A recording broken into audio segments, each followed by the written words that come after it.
tuvo mención honorífica en ambas. Realizó un postdoctorado en ConacYt Ciesas dentro del proyecto Tetlacuiloli. Tiene una experiencia laboral tan amplia, pues que voy a tener que resumir por cuestiones de tiempo, pero trabajó en el proyecto Amoxcali, dirigido por la doctora Luz María Moar. Posteriormente trabajó en el proyecto Tetlacuiloli, dirigido también por la doctora Luz María Moar. Pone aquí toda una lista de ponencias, de tesis dirigidas, de las distinciones de las que ha sido objeto, pero yo creo que le faltó algo. Es el premio que le dieron al trabajo del proyecto Amoxcali, que ganó el Premio Nacional Manuel Gambio 2011, ¿sí? Y donde pues participó activamente aquí la doctora Lourdes Bejarano. Entonces pues tuvo que resumir, doctora, pero bueno, para ganar tiempo, le doy la palabra. Gracias, Jesús, como siempre amable.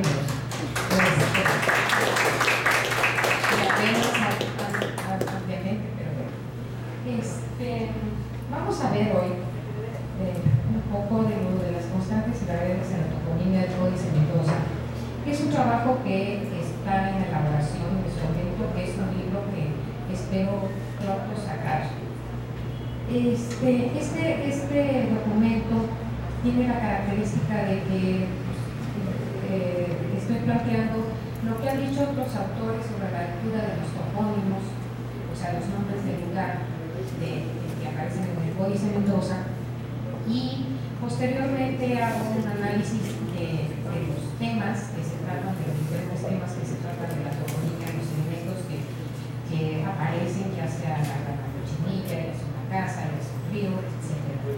Y al final hago he encontrado algunas constantes y variables que quiero compartir con ustedes, haciendo la aclaración de que hay inconsistencias en la glosa, que las imágenes que les voy a presentar van a estar algunas veces las imágenes juntas con base a lo que la glosa dice, pero no necesariamente lo que dice la imagen. Se los iré aclarando. Antes de comenzar con esta parte, bueno, ya Armando les había contado algo del origen del Códice Mendoza. El Códice Mendoza, de acuerdo al doctor Galarza, fue hecho por indios náhuatl en 1542 por orden de don Antonio de Mendoza. Este documento, que contiene 77 folios, se desarrolla tres grandes aspectos del mundo indígena. La primera parte contempla los anales que dan cuenta de las conquistas realizadas por la Triple Alianza y el periodo de reinado de cada uno de los señores de México Tenochtitlan. En la segunda se reseñan los tributarios, tributos que se entregaban al Imperio Mexica, al Boreal-Tepetl, mejor dicho, y en la tercera se describen los usos y costumbres de los antiguos mexicanos. Se efectuó con el fin de dar a conocer a Carlos V, rey de España, la relación de conquista de pueblos sujetos, tributos y costumbres de los señores indígenas. De esta forma, el Códice Mendoza va a darnos información de una compleja sociedad mesoamericana y su organización territorial.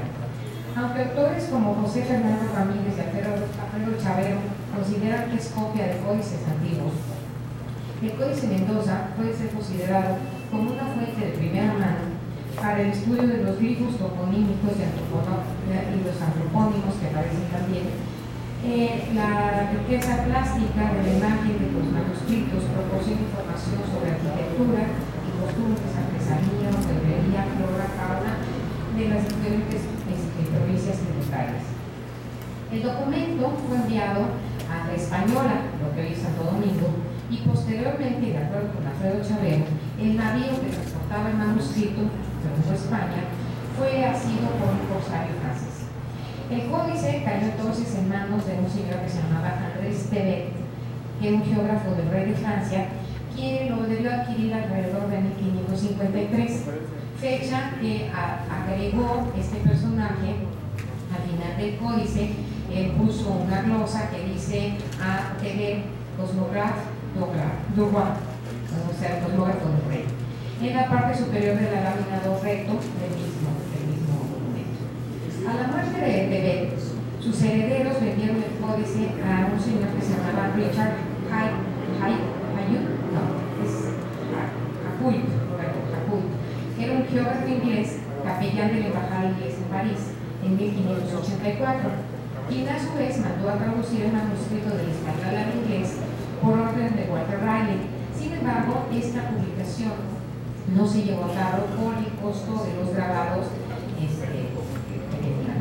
Posteriormente, el códice fue enviado a Londres y una vez allí, Henry Spillman obligó a Samuel Purchas a grabar las figuras y que se publican entre 1625 y 1626 en una obra titulada Pilgrims, y luego Purchas y Devenot realizan una interpretación del códice en francés en 1696. Posterior a la publicación de Tebet se perdió el rastro de este códice. Sin embargo, cuando en Europa se volvió a despertar el interés por él, Alexander von Humboldt declaró que no estaba en Francia. William Robertson aseveró tampoco estaba en Inglaterra, lo cual era mentira porque sí estaba en Inglaterra, razón por la cual solicita registrar las bibliotecas de Viena y del Escorial en busca del manuscrito. A la muerte de Purchas, el códice mendocino fue adquirido por John Selden, quien lo dona en 1650 a la Biblioteca Bodleiana de la Universidad de Oxford, donde está actualmente. Bueno, empezamos. Bueno, los topónimos o nombres del lugar que vamos a encontrar. Aquí, por ejemplo, tenemos un caso. El primero es la misma, expuse misma lectura en las tres imágenes. ¿Por qué? En la glosa nos marca que los tres se trata del pueblo de Huixtlán, donde abundan las espinas. Y tenemos que la imagen representa una espina y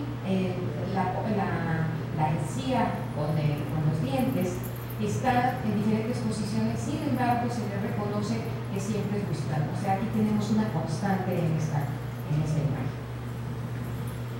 En este caso estamos manejando elementos semejantes más no idénticos, que en la glosa, no se aclara, o sea, la primera imagen es de la primera parte del códice donde están las conquistas y la segunda es de donde están los tributos. Entonces vemos que a los dos les pusieron Quetzala.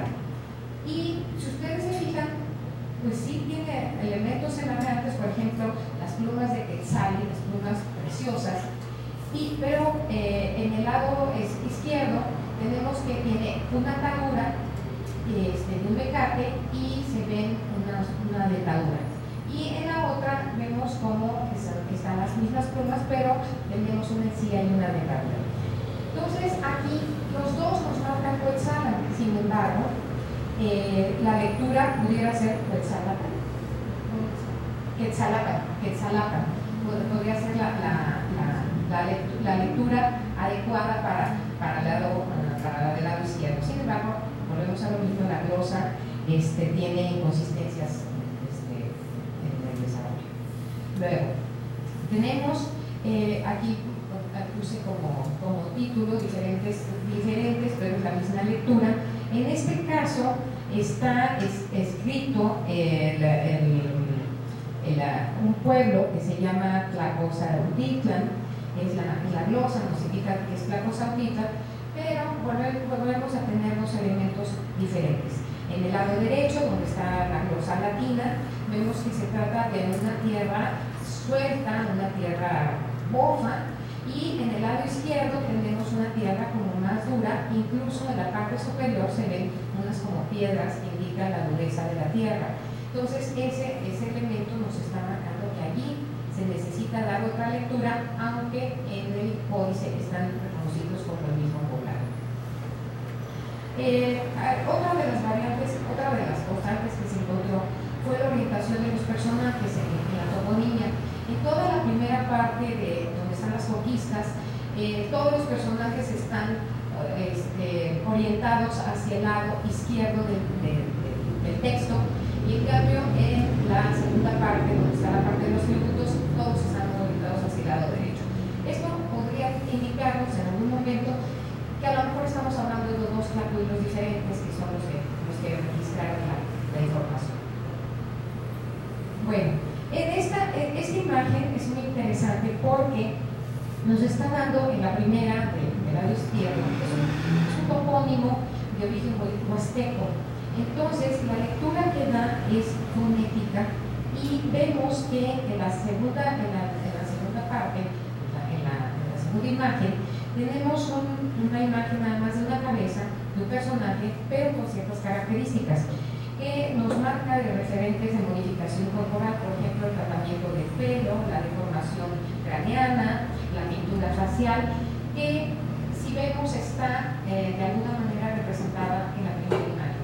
Y los dos se refieren, según la glosa, dan la misma lectura de código. Quiero hacer una aclaración, o sea, no porque les esté dando la glosa, no estoy usando la glosa, les estoy poniendo el comparativo para que vean cómo hay elementos que no han sido trabajados correctamente, que no se ha leído la imagen. Seguimos basándonos mucho en la glosa, y la glosa tiene estos peligros, ¿no? Si nos basamos en ellos. Bueno, aquí tenemos, les puse misma imagen, diferente lectura. Aquí tenemos el primer grifo, el del lado izquierdo, que dice Xalapan, que habla sobre Xali, que es arena, y Apan, que es el agua. Y tenemos aquí que es un agua sobre, bueno, la terminación, aparte nos da la terminación de agua sobre arena, y en el otro el Xalac, que también nos está dando. Las dos lecturas aparentemente pues, son diferentes, pero aquí es el mismo tratamiento de la misma imagen, pero vamos a tener una variabilidad en la lectura de un mismo elemento. Aparentemente lo mismo, pero nos da otra lectura. Luego tenemos esta imagen, en estas imágenes donde tenemos la arena y tenemos pizza. Las dos nos hablan de algo suelto, sin embargo, en el cerro del lado derecho, donde abajo se ve una protuberancia, esa protuberancia nos marca las vetas de una piedra, es una piedra que nos está indicando que es de una consistencia más dura, sin embargo, aparentemente diríamos a primera vista que es lo mismo, pero no lo es. Luego, bueno, tenemos esta otra imagen, que es de Tlatizapán, y que las dos son imágenes de Tlatizapán. Sin embargo, aquí en la segunda imagen tenemos un pie que no es leído a la hora que se hizo la lectura del topónimo, y habría que hacer, y también habría que hacer énfasis que no tiene las protuberancias, o sea, esas como bolitas que tienen a los costados de la parte de arriba, que nos hablan de la dureza del cerro, no lo tiene. Serían las variantes que encontraríamos ahí. Luego tenemos tres elementos que aparentemente son muy parecidos, que serían la representación de la sal, de la arena y de la tiza, que la primera pues podría ser que es un elemento que se ve desde, o sea, tenemos la encía y tenemos los dientes de forma de frente, que eso es una cosa que hay que recalcar. Los topónimos y la escritura indígena tenían diferentes cosas, se representaban, se podía representar la planta, por ejemplo, viendo desde arriba nosotros cómo se representaba el río, cómo se representaba un camino desde arriba, o podíamos verlo como lo estuviera viendo el tapuilo, es decir, de frente, también lo podíamos ver, o de corte transversal, por ejemplo, los canales, que se corta como si fuera una rebanada de pastel, entonces se ve la orilla de la tierra y el agua de corte como un campo, ¿no? En este caso tendríamos los dos elementos, sería visto, la sal estaría como de una vasija, entonces estaríamos viendo como desde arriba de planta, y los otros dos elementos, aquí tenemos la misma, no hay homofonía aquí, hay una analogía gráfica que remite a lecturas diferentes, por lo tanto se fundamenta probablemente en una memoria de memorización de la lectura, es decir, un tipo de mnemotecnia que remitía a lo que se tenía que leer. Luego aquí tenemos un caso de polifonía, que tenemos el pueblo de Cuauhtémoc, que se lee en pueblos de Cuautli, Ávila y Temitl, que es la capa, es una capa de plumas, en este caso es una capa de plumas de águila, y el cerro lo podemos tener como un tepetl, o sea, representado como un tepetl, lo podemos tener representado con la terminación can, que lo tenemos aquí, can, que es el locativo, o como cintla al pie de, o sea, serían las variantes que pudiéramos tener.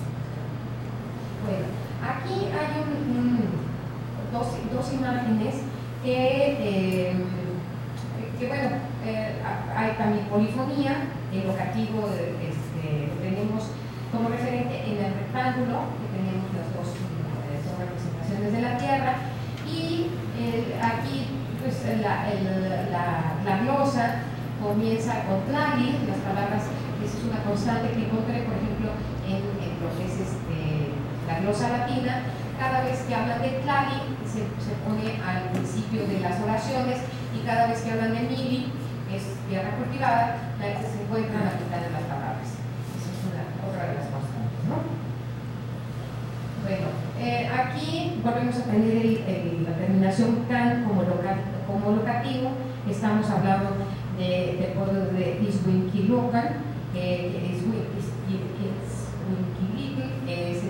hay quien dice que es Quelite, hablando del doctor Comilla, platicamos que podría ser, que es verdolaga, y que la obsidiana que tiene marcada al centro entre las dos ramas está indicando el corazón de ese tipo de verdolaga, que es en forma como de navaja. Entonces eso es lo que se está recibiendo. Luego, bueno, aquí vemos la importancia del color. ¿Por qué? Porque en la escritura mesoamericana vamos a ver la variabilidad de los temas, y aquí nos refiere, por ejemplo, que a Nochesky, la grana cochinilla, bueno, no es la grana cochinilla, es la tuna, perdón, la grana cochinilla se puede decir, perdón. Es la tuna, pero vemos una tuna verde y vemos una tuna amarilla, y para ver cómo tenían ese conocimiento también de los productos que había en la naturaleza. Luego tenemos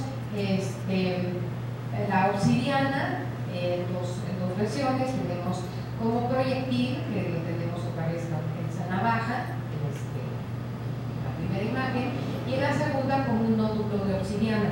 Debo de reconocer mi ignorancia, me sacó de la boca del doctor, que es mi sensei. Había el nódulo de obsidiana, es que descuartizaban literalmente un pedazo de la tierra a golpes, lo iban haciendo tajadas, y entonces iban puliendo y iban sacando las lajas de obsidiana y navajas, perdón, sí, las navajas de obsidiana, las navajas de obsidiana, y entonces los vemos ahí representados, que es ese elemento que vemos del lado derecho. Luego también encontramos una relación de los topónimos con el medio ambiente. Aquí tenemos el pueblo de Yacapixtla, que platicando la hormiga no es leída, porque allí a lo mejor la parte yaca es la parte picuda, es la parte, la terminación, incluso es un cerro que está al final de la cordillera, entonces es la punta, y la nariz que tiene este cerro nos lo estoy indicando.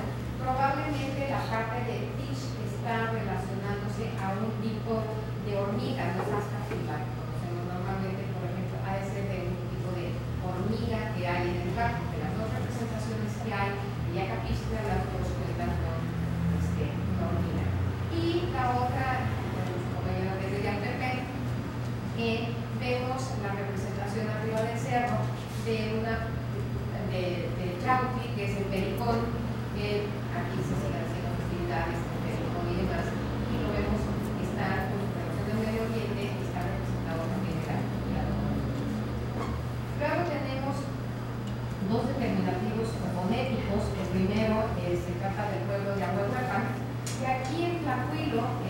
para decirnos, o sea, que se trataba especialmente de un árbol, no de cualquiera, que se trataba de una huevete, nos pinta un tambor, un instrumento de percusión, que era el huevete, para que llegáramos a huevete.